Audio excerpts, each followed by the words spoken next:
The decade just passed, the 1970s, accounts for a major part, almost half of the 25 years of rock and roll's existence, and was certainly an era of enormous changes in our music.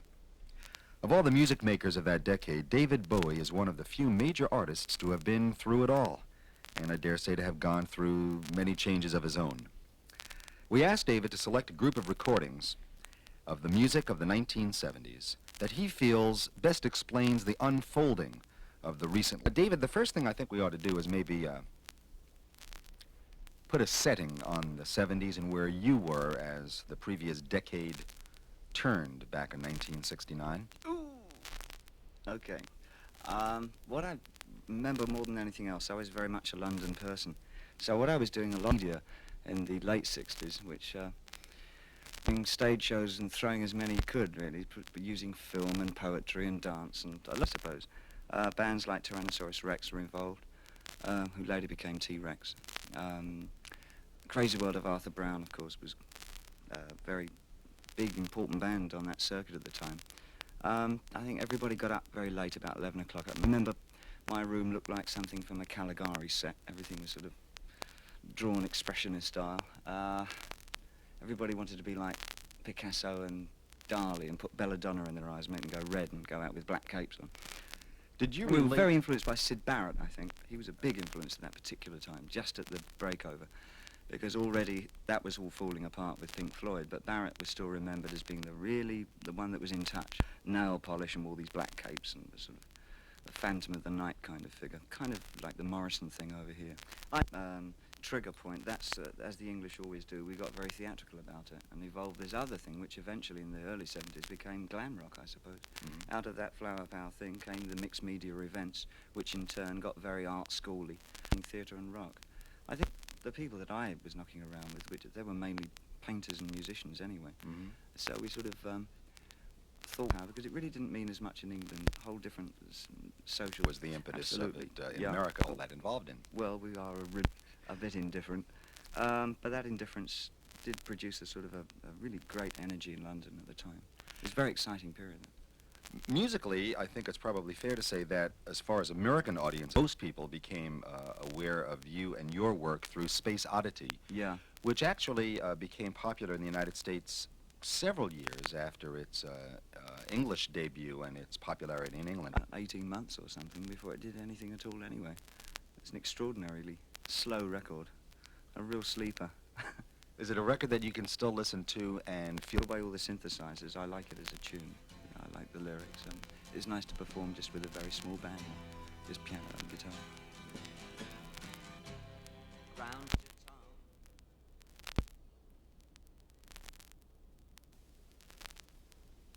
And now we continue with David Bowie's retrospective of the 1970s, John, I'm Only Dancing.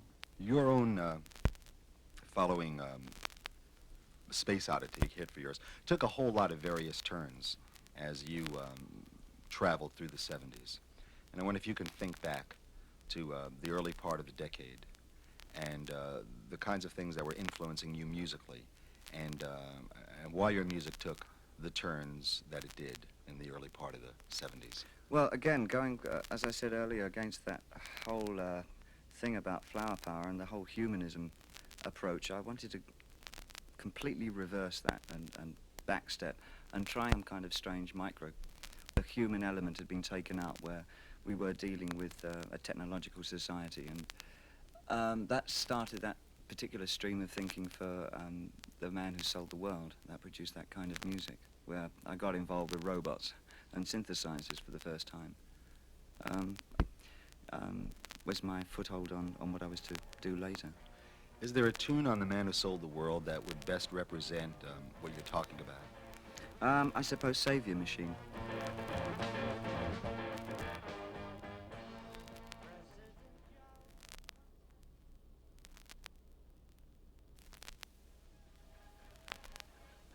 Savior Machine. Absolutely. President Joe said, I can't handle this anymore. So he got a big computer in to do it for him, and the computer solved all the problems and then got bored because there wasn't anything else left to do. So he said, well, I've got to start making problems again, otherwise I can't. But just fuck going, because energy's got to keep trekking on. Rock has developed very strongly. Later on, I guess we should play something with phonetics in, but the whole idea of developing its own language was always there. I think that's mistaken for romance sometimes. I think that the mythology and it has really started to develop one. Could you explain that a little bit more? Because I'm not sure I get it. Well, in regard to myself, the one I'm closest to is Ziggy Stardust, who became a real mythological character. And I think that having some kind of other world, which rock really represents to me, it's another world, it's a world of thought, where you can have a sort of experimental playground and do dangerous things without anybody actually taking many risks, other than ideas risks. And because you've got that little world, you start peopling it with things, and you people it with Tommies and Ziggies and all these little crazy characters. Is it a violent world? Oh, yes, it's splendidly violent. But it's safe to be violent because you can go in and be violent and do things that otherwise you wouldn't do in so-called real life.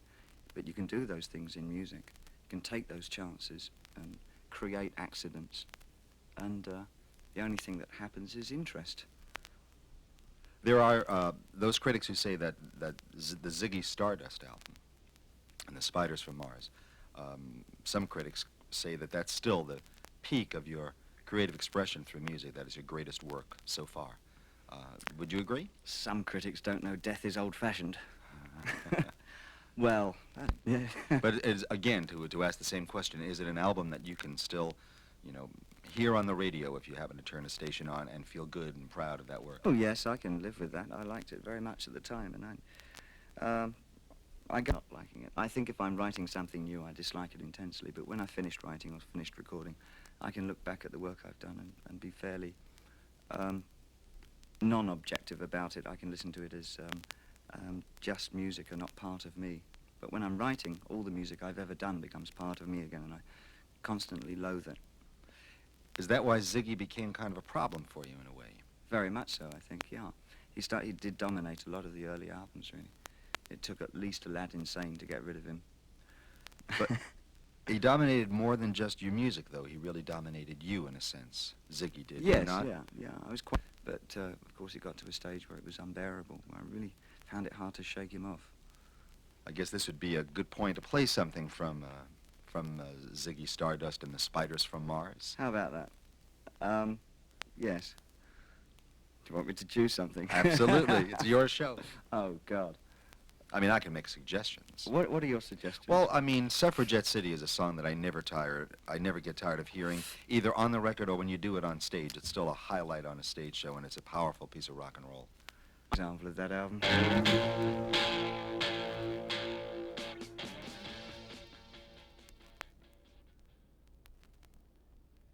We're talking with David Bowie. This is John, I'm Only Dancing. It's David's retrospective of the music of the 1970s, as we have just begun the 1980s. And the next song is one by T-Rex. T-Rex is really Mark Bolan. And it's a song called Debra. And maybe you'd like to tell us all why this particular record appears on tonight's program. Mark really found the particular style that he was after, and again, it's one of those sort of pre-records. You could tell that something else was going to happen after Tyrannosaurus Rex, that he was thinking of getting involved in a band sound. But when it did come out on the English radio, it made an unbelievable impression because of its strange quality. There hadn't been really anything like it before.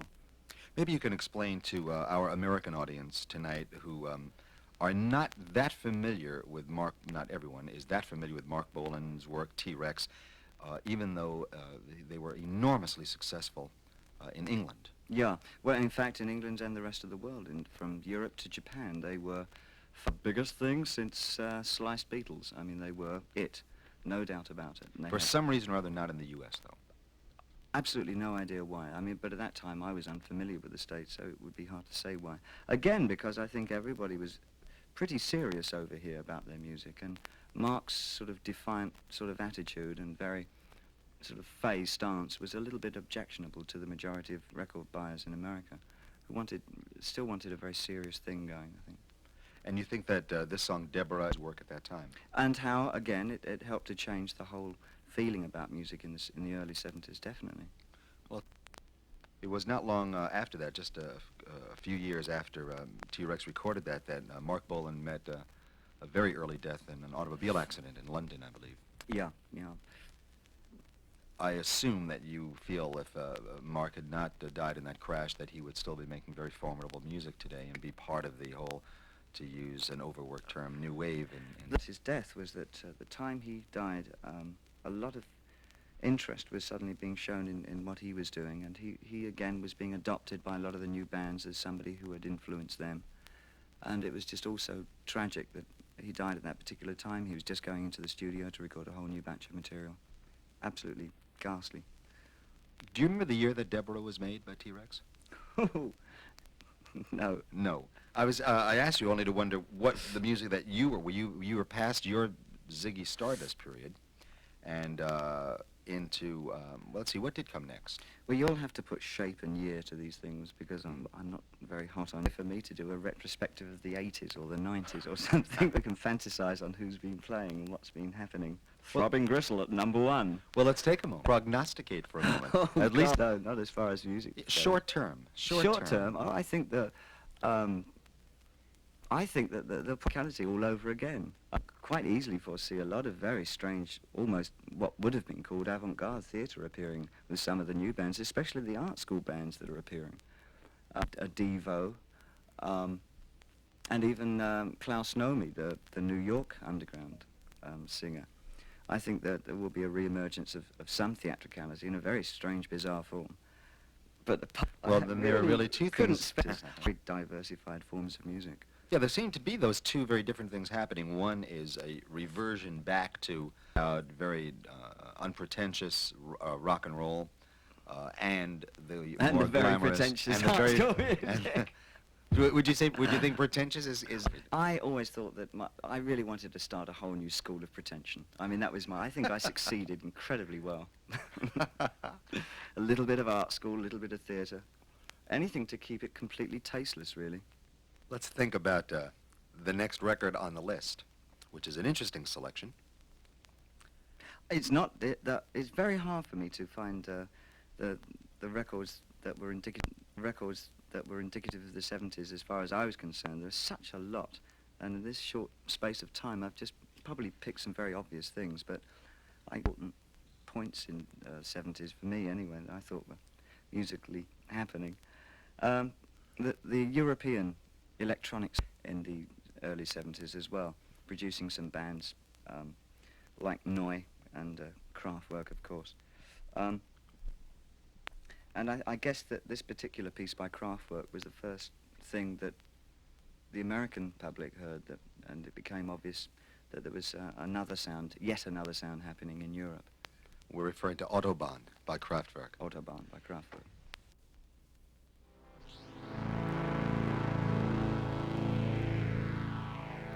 Listening to it strikes me that, in a sense, they were enormously influential on a lot of the records that are being released right now in the early 80s. Gary Newman comes to mind, and Tubeway Army's music seems very much influenced or very much like the things Kraftwerk was doing 5 and 6 years ago. And in fact, Dear Donna, of course, that was an extraordinary thing. There was this girl sort of running around from club to club trying to get a gig in Europe, and then she got stuck with Marauder and produced this incredible sound, which was half Kraftwerk, half American soul. An amazing sort of incongruous juxtaposition, and it worked on a massive level. You're talking about Donna Summer. Mm-hmm. Now, how do you know? Tell me a little bit more about that. Donna Summer was in Europe. Yeah, I know very little about her. I just know that she was sort of working cabaret scenes and whatever in Europe and not doing very well, and had the fortune to meet up with Marauder, who had his own ideas in the electronic area, was very German about it, and straight down the line Kraftwerk kind of influence. Was Giorgio Moroder producing records before he met Donna Summer? Oh, yes. He was a fairly big sort of German producer, but it really wanted to try out this new kind of thing that he was doing, which again was very influenced by the German bands, that he wanted to try it on a commercial sort of area. Now, you have a good example of what you're talking about, a Donna Summer recording. Yes, and the time I Feel Love.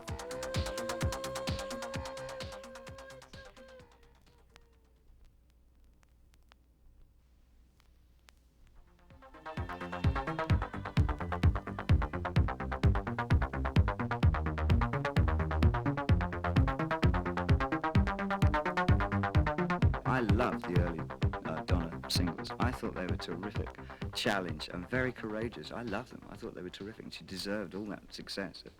Much about her recent work, because in England that stuff was... in fact, I first heard that stuff in Germany, and that's why I loved it so much, because I knew what was going on there electronically, and to hear the two coming together I thought was fascinating. I thought that was terrific. I see a lot of new wave bands, or so-called new wave bands, are sort of sneakily coming round to disco in a very sort of backhanded fashion. There's been, like, Talking Heads have a very sort of a disco rhythmic quality to them. Even Fripp is sort of working at that angle. And I myself have never let go completely of that feeling. Mm-hmm. I guess the hatred thing is a lovely badge to wear, you know. I mean, if you really want a music that's yours, I mean, people, we tend to do that. Your own song on The Lodger, I'm a DJ. A lot of people think it's about a radio DJ, but it's not. It's about a disco DJ. Oh, very much so. Yes, yes. He's the Svengali of the whole thing. He's got to keep it going. He's the conductor, the magician. If he stops his pace, the whole show goes to pieces. So he's got a very risky job. I wouldn't do it for $1 million.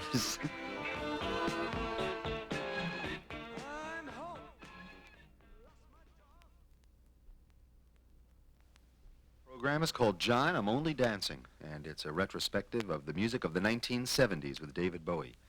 Maybe this is as good a time as any to talk about the title of this program. John, I'm Only Dancing.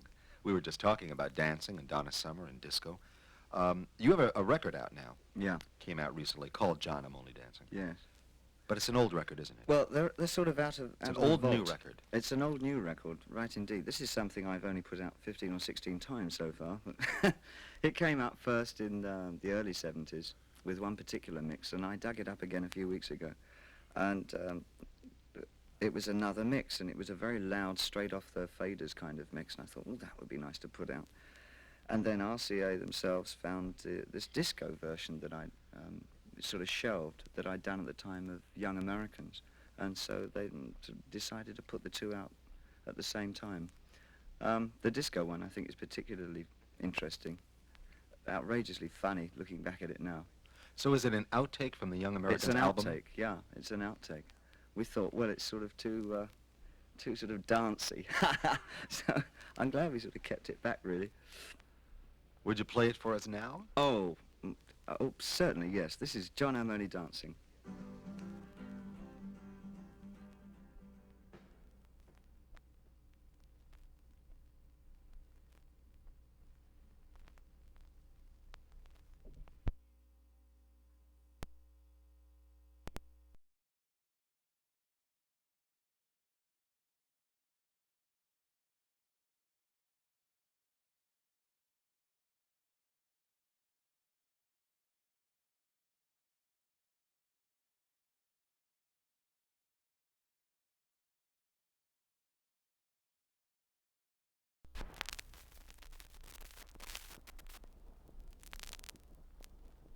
Latest single, John, I'm Only Dancing.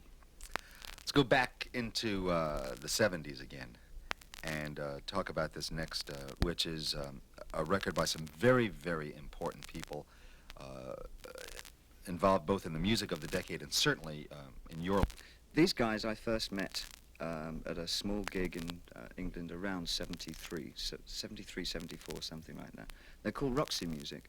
At the time, they were one of the other few art school bands that were doing very theatrical performances, adopting a vocal stylization, and were involved in electronics, and so we had some kind of mutual interest there. And we worked together a number of times on shows together, but we never really got to know each other very well. But this particular single that they did, I thought was absolutely fabulous. It was really courageous effort. I don't know if it did anything in America. It's called Virginia Plain.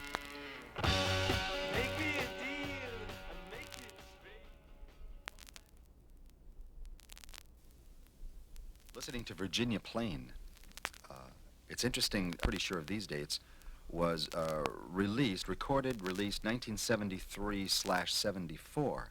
I didn't know that. Yeah, I'm sure because it was really the first Roxy music release in the United States, and I can remember the album very, very well. What, did they only release the chorus in 74? 73 and released in 74. But it sounds so much, again, as we were talking before, like a lot of the music that's being made now. Yes.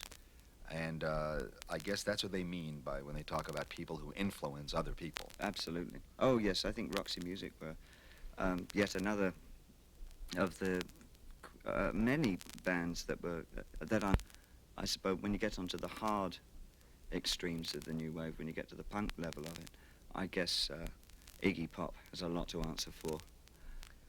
Tell us about Iggy. Iggy was working late 60s with his band, the Stooges, trying to annihilate everybody and everything in sight to be noticed, and they noticed him only too well, and they said, well, we don't want you. It was all too hard, and it got quite bloody at that period. But out of that strange energy, a couple of classic punk rock tunes were made, I think. This one particularly, I Want to Be Your Dog.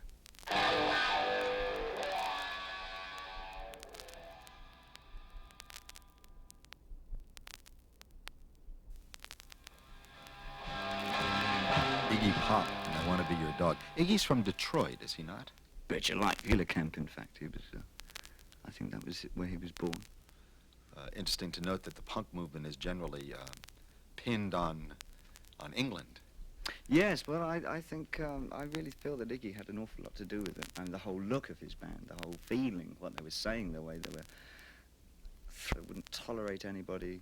They didn't want to be liked. They didn't want to be hated. I mean, the whole feeling of it had the same kind of energy that the punk movement first had in the middle to late 70s. As much as disco was a tremendous movement of music in the decade, certainly what has become known as punk rock was as well. It was a vital necessity at the time. Everything was again becoming complacent, and everybody said, yes, well, this is such and such, and this is how it goes, and we've all got our futures planned, and it was getting too technical again. Everybody wanted to be great guitarists, and that particular period, great synthesizer players, and rich. And rich. Oh, that was a decided point. And then these sort of ragged-assed little street muffins came along. We sort of got on higher purchase, and said, no, we want to be superstars, and we want to sing about the conditions that we know about. We can't afford to go to rock concerts and see bands and things, so we just sing about the neighbours or about the girls and things that we do, or that we don't want to do in places we don't want to go. But again, a lot of the element of that came out of bands like the Seeds or 13th Floor Elevators, and really weird ones like the Moving Sidewalks. Or these are some incredible bands in the 60s that had that very same feeling. I mean, they tried very hard to say something but couldn't really think of very much to say, so they said it loudly, and it was just as effective and just as important. That's one of the great things about rock and roll, isn't it? That every time it gets a little too complacent, rock and roll comes and kicks everybody in the behind once again. It has to do. And that's really the very soul of it, yes. The very foundation of what it's all about. I find that the most exciting part of it. When it gets really quiet, I can't wait, because I know something... Yeah. Were you a Sex Pistols fan? In fact, by the time I got back to England, most of that had sort of pretty much died down. I was working pretty much in Germany most of that period. I liked the guys a lot. I met them a few times. I never ever saw them on stage. I can imagine the kind of energy it must have been like, but I'd love to have seen them. Speaking personally, as you only can, I guess, do you feel that there's like a limit to how far the outrageousness can go, and beyond that it turns... Imagination is your only limit. I don't think so. I think you can try real hard to be as philosophically and physically as outrageous as you want. Only time will tell where that will stop. More of John, I'm Only Dancing with David. Getting back to... we're getting to Bobby Womack. From the Sex Pistols to Bobby Womack is a long distance, many light years. Well, I'm not even going to bother to try to link that one up, but energy. I first, when I was working in Los Angeles, an incredible energy. And I thought, well, this is the kind of black I've been sort of waiting to hear since the early soul records in the 60s. And this particular one was called I'm Looking for a Love, Bobby Womack. I'm looking.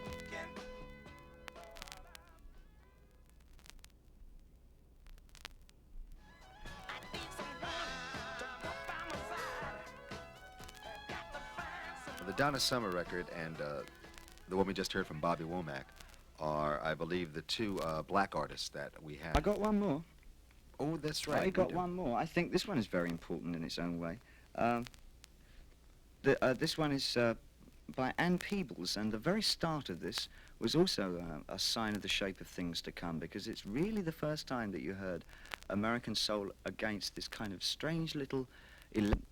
From there, I think Donna Summers came a bit later on, but I think Peebles really had something going for her with that. This, I believe, was a #1 record. This was definitely an... I Can't Stand the Rain.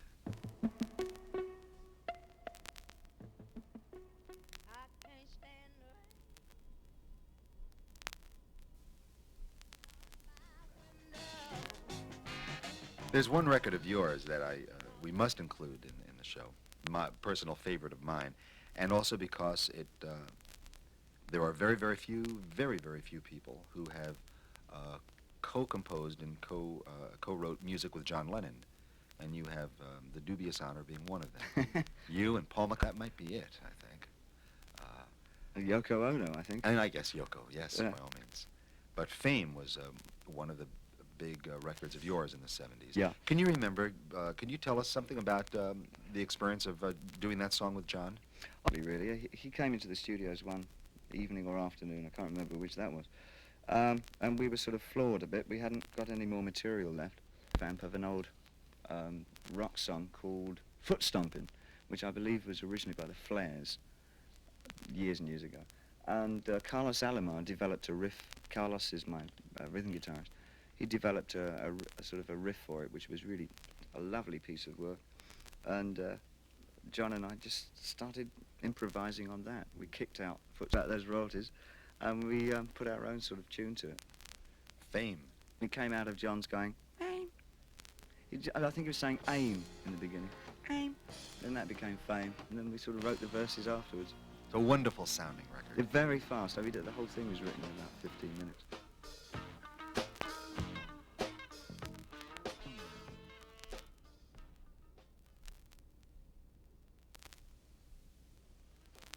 Talking about artists and people who reflect what's happening and what's going on, we come now to what I guard of the records that you've selected for the show tonight.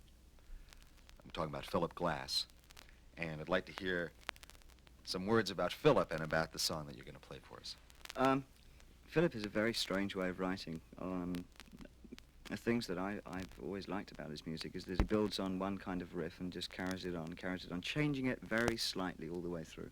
And the particular piece that I'd like to play is something that I think might, sort of kind of music that I think might become quite popular, with the phonetics instead of real words, which in fact is something I tried on Warsaw. And I believe Talking Heads have just done one called Zimbabwe or something on Fear of Music, the new album. It's the opening where they've just, song. Yeah, they just use phonetics on something. And I think it probably owes a lot to Philip Glass, who's been experimenting with that kind of work for a long, long time, to make some kind of impact. He uses very Hammond organ work. It's the first real experimental music that it's played at full volume. And this is a nice little piece with some narration on it as well. What is it called? This particular piece is called Trial/Prison.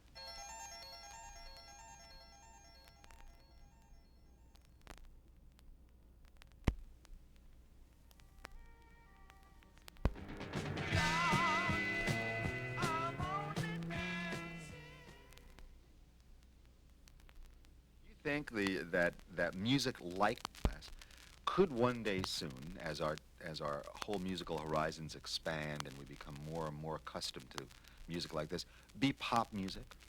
Well, I think that obviously the more leisure time that we have, and now leisure time is being brought into work, where radio and music plays an important part in just about everybody's lives. They listen to it at work, it becomes part of their working situation, their home situation, that the Thank goodness. more time there is for music, the more more diversified kinds of music are going to make their mark. I think Philip's work, it's possible it would never get sort of the great commercial status that most rock bands have, but I think there's definitely a lot of room for that kind of music. Something like Autobahn could become popular. It's quite extraordinary, really. We were talking about the Talking Heads a moment ago, and you want to play something of theirs too tonight. Really my favorite American band of the moment, but that changes from week to week. I'm quite flitty like that. The public is fickle, aren't they? Oh, yeah, I'm a wonderful consumer.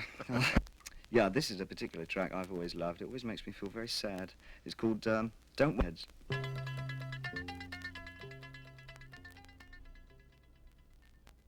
Do you know something about David Byrne, the lead singer of Talking Heads? Kind of guy that you don't really get to a couple of times. He's very quiet, highly intelligent, very nervous, writes very perceptive, very satirical lyrics. Again, there's I beg your pardon, art school background to the entire band, so it has that kind of. He assumes a fascinating posture on stage. I mean, he's perfectly, exactly the same. He's usually looking up at the ceiling rather than the floor when he's performing. The floor, very embarrassed. The floor, that's where the people are. So, I'm not one to really. I don't know. I like him very much. The couple of times I've met him. I would agree. They are an amazing band, and I think they're.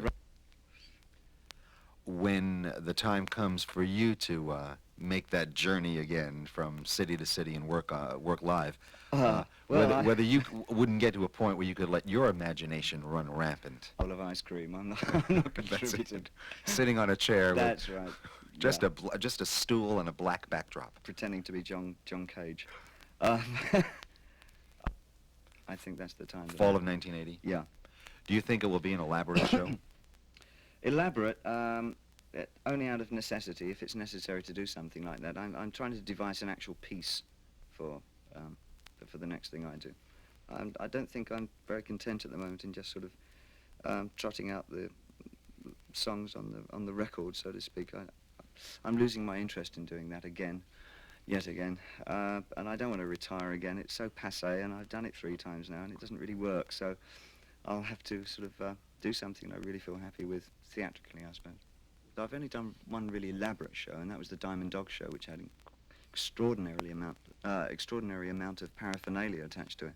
But the other shows have really sort of been born out of 1 or 2 very good basic ideas for the way the thing should be presented, its atmosphere, how it should be starkly lit at some times, flooded with light at others.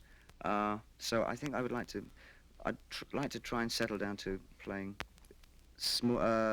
fewer cities, but playing longer runs at cities. The idea of running off every night to another place is terrifying. I loathe it. It's awful. Do you like television as a medium to work in? I think that's very interesting, yes. I think I'll probably do a lot more of that in the It future. certainly will be the medium of the 80s. Yeah. What with satellites and cable and video discs and videotapes. And I find it very hard to find shows that will let me do what I want to do, so I'm very glad about things like cable television. There's only a couple of shows that I can sort of get on and do the stuff that I really want to do. The final record that you have brought to play for us tonight is by the Mekons. Well, there's such a host of new bands that I'd love to play. I mean, it's been really hard to try and pick out records for this show. I've tried my best. Things I left out, I'm angry at myself, and some I look back now. And I thought was for the future. Of some of the English bands that I've heard recently, I think the Mekons will probably have quite a large audience very soon. I think they'll come out of the Pistols thing. There's another edge to them. And this one's called Where Were You by the Mekons.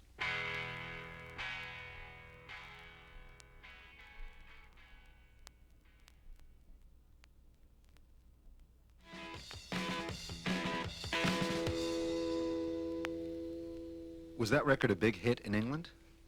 Or a little... Didn't do a thing. Didn't do a thing. There's a sort of cult following for it and them.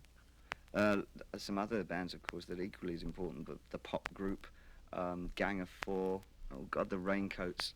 Yes, I like the Raincoats. The a girl Raincoats, band. that's a great name. They're terrific. A girls' band, did you say? Yeah. All-girl band? I think they're all girls. Yeah, I've only heard the records and a lot of girls singing. Throbbing Gristle. Yeah. And of course, I can't leave out the Specials and Madness and, oh God, you could go on, couldn't you? And that's just some of the London bands. Well, you have brought us a world of music tonight, looking back over the 1970s, and we've looked ahead a little bit into the 1980s.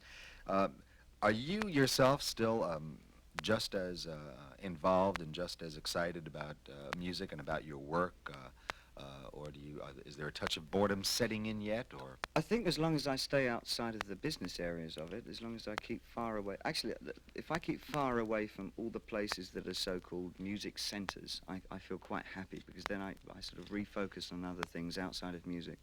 And other than the actual process of, making records and getting together with bands and that kind of stuff. I much prefer to sort of go and spend some time in a strange, distant land and sort of write about things there, because they always come out sort of in a kind of obscure fashion. Probably before we are aware of it, it will be the end of the 80s, and we can sit down again and we can have David Bowie's retrospective of the music of the 1980s. It comes faster and faster, you know.